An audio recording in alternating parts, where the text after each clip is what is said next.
to negotiate appropriate benefits and packages for employees who will be let go.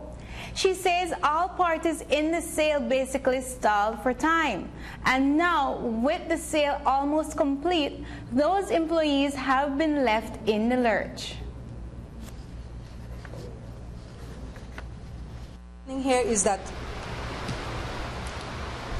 there are over 60 employees who will be left without a job.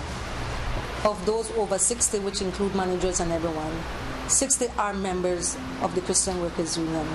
We have 100% membership from the employees, except for those on contract, because employers now put people on contract and threaten them if they join unions, their contract will not be renewed.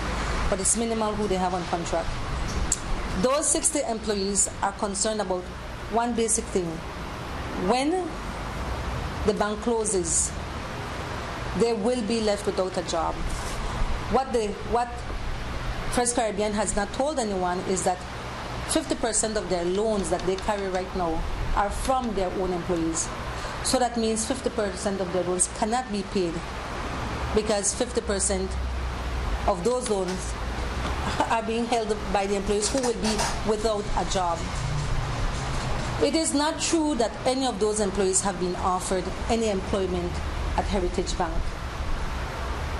We know that the Prime Minister said that there was an assurance that the vast majority will be employed. That is not true.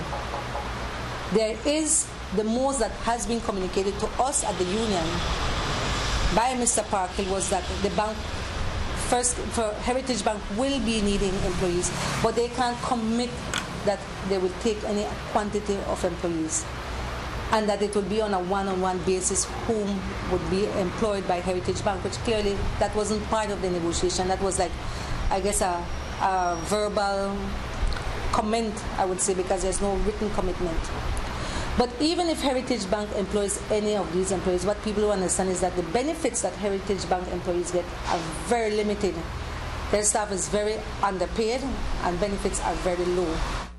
So you could imagine how the employees feel knowing that Central Bank has given its approval, despite us writing and asking them to please at least liaise with us. Now we learned that the government is going to pass this vesting act, which makes it final. Once the vesting act is passed, that makes it final. It's just for them to go through the semantics and the transition. And so, 3, the employees would be left without any leverage to negotiate.